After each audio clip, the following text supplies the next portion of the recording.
예, 수요일 뉴스 탑10은 바로 여기부터입니다. 헌법재판소가 미리 정한 변론기일 이제 내일 딱 한 번 남았고요.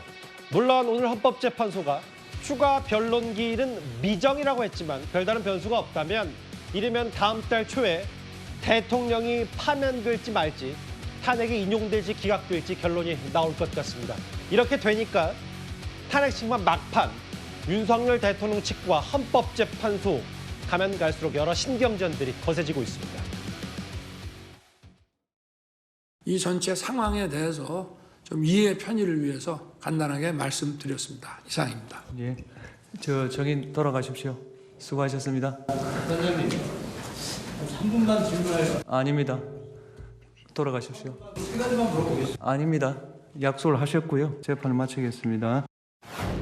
남은 시간 한 1분 50초만 한번 물어도 되겠습니까? 그거는 대리인한테 좀 전달해서 대리인이 좀 물었으면 좋겠습니다. 예, 전달해 주시죠. 그런 작업을 보조하기 위해서 이런 장치들이 사용된다. 주신문서하고 관계없는 기술적인 문제. 관계 있습니다. 질문하십시오. 아니 지금 저기 보안 점검 결과에 저 공식 보고서에 법적인 제도적인 관점은 자기들이 점검하지 않고 오로지 기술적인 관점에서만 점검했다고 보고서가 그렇게 나와 있습니다. 이래서 제가 시간에 기반해서 규제를 하려고 하는 겁니다. 제가 내용에 기반해서 규제하면 제 지침에 안 따르시잖아요. 저는 관계 있다고 생각합니다. 하십시오. 어제 탄핵 변론기일 막판에 차기한 변호사, 윤 대통령 측과 문영배 권한대행 약간의 좀 언성이 높아지는 장면까지 연출이 됐습니다. 하나하나 만나보겠습니다. 일단 최수영 평론가님. 핵심, 지금부터 최대 관심사는 그러면 정말 이번 주에 변론기일이 끝나는 건지 헌법재판소는 아직 이거에 대해서 모른다, 미정이다 이렇게 밝혔어요. 이례적이에요. 왜냐하면 지금 내일이 최종 아닙니까? 그렇죠. 그렇다면 이제 더군다나 헌법재판소는 단심제입니다. 예. 한 번 끝나면 되돌릴 방법이 없어요. 우리가 사법심판제도는 1, 2, 3심이 있어서 한 번 판결이 나오면 다시 갈 수 있으나 이거는 그럴 수가 없어요. 그래서 최대한 신중하게 심리하고 많은 증인을 들어서 이야기를 하는 겁니다. 예. 박근혜 전 대통령만 탄핵 때만 하더라도 17차례 변론이 있었는데 예. 지금 8차례 아닙니까? 이거는 얘기가 안 돼요. 그리고 예. 지금 그 당시 보면은 지금이 59일째인데 지난 10년간 탄핵 때 6건의 평균 심리기일이 202일이었습니다. 예. 그럼 여기에도 4분의 1밖에 미치지 않는데 그러니까 대충 다른 것들은 다 반년 넘었는데 그런데 왜 이것만 이렇게까지 속도전 내는지 그건 많은 사람들이 의문을 제기하는데 헌재가 내일쯤에 입장을 밝혀야 된다고 생각합니다. 일단 이번 주 내에 변론기일이 끝나냐라고 물었더니 모른다. 근데 이제 바로 내일이거든요. 마지막 변론기일. 일단 예정대로라면. 또 하나. 그러면 뭐 비슷한 질문이에요. 기자가 물었습니다. 추가 변론기일 지정을 고려하냐. 아직 전달받은 사항은 없다.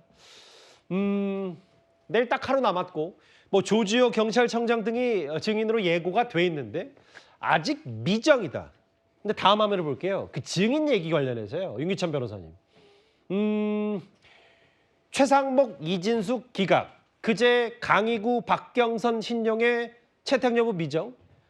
특히 어제 윤 대통령 측이 한덕수 총리 등을 증인으로 채택하는데 기각됐다. 뭐 애초에는 이걸 누군가가 윤 대통령 측의 증인 무더기 신청, 시간 끌기 아니냐고 일각에서 비판을 했던 모양인데 지금 봤을 때는 되레 헌법재판소가 증인 신청에 뭐 다소 미온적인 거 아닌지 뭐 이런 부분을 윤 대통령 측이 지적을 하고 있더라고요. 저 부분은 이제 그 재판 진행 과정에서 언급된 내용을 토대로 보면 대통령 측 그 대리인단 입장에서 보면 심증을 형성해서 갖고 있는 것 아니냐라고 오해할 수 있는 부분이 있어요. 왜냐하면 그러니까 국회 측에서 신청하는 증인 등은 사실은 이제 본인들이 소추 사실들을 입증하기 위해서 하는 거예요. 예. 그러니까 이 재판관들이 이제 필요 없다라고 생각한다라고 할 수가 있어요. 그런데 그 피청구인 측 대리인단이 신청하는 증인은 그 국회 측의 증거의 증명력이나 신빙성을 떨어뜨리기 위해 탄핵을 위해서 증인 신청하는 거거든요.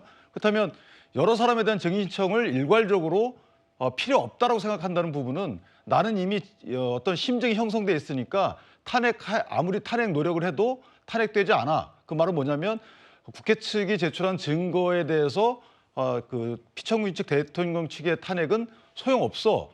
이런 식의 오해를 살 여지가 없지 않아 있어요. 왜냐하면 이게 옛날 박근혜 전 대통령 입장에서는 90명의 증인을 신청합니다. 그중에 36명을 채택을 해요. 그래서 안 나와서 25명이 신문을 다 이뤄집니다. 근데 지금은 30몇 명 신청해가지고 8명인데 그중에 2명은 국회 측하고 공동 신청 증인이란 말이죠.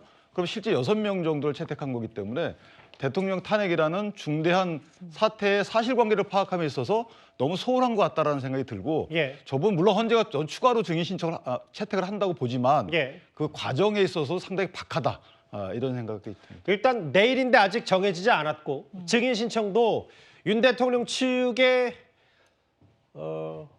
증인 채택 요청을 대략 4분의 1밖에 들어주지 않은 셈이 됐는데 그런데 이제 장현주 변호사님 특히 한덕수 총리 같은 경우는 뭐 최근에 이상민 전 장관 나와서 뭐 날림 국무회의 논란에 대해서 여러 가지 얘기했지만 한덕수 총리 얘기도 들어는 봐야 이게 뭐 시간 끌기 문제가 아니라 좀 신중해야 된다. 헌재가 좀 증인 좀 받아줘야 된다. 이런 지적은 어떻게 받아들이시겠어요? 그래서 대통령 측에서는 그런 주장을 할 수 있겠지만 증인을 불러서 증인 신문을 하는 것이 필요한지 아닌지에 대해서는 재판관들이 결정하는 것입니다. 예. 사실 저는 재판관들이 이걸 절차를 서두르고 있다의 측면보다는 탄핵 그것도 대통령에 대한 탄핵 심판 절차의 특수성을 고려하고 예. 그 의미를 고려해서 저는 적절하게 또 신속하게 절차를 진행하고 있다고 판단이 들거든요. 사실 대통령과 관련된 지금 탄핵 심판 절차는 상대적으로 쟁점은 좀 명확한 편입니다. 그러니까 12월 3일에 대통령이 선포한 비상계엄이 과연 헌법상 정해져 있는 실질적인 요건, 절차적인 요건을 준수했는지 이런 부분들이 본질적인 쟁점이 될 것이기 때문입니다.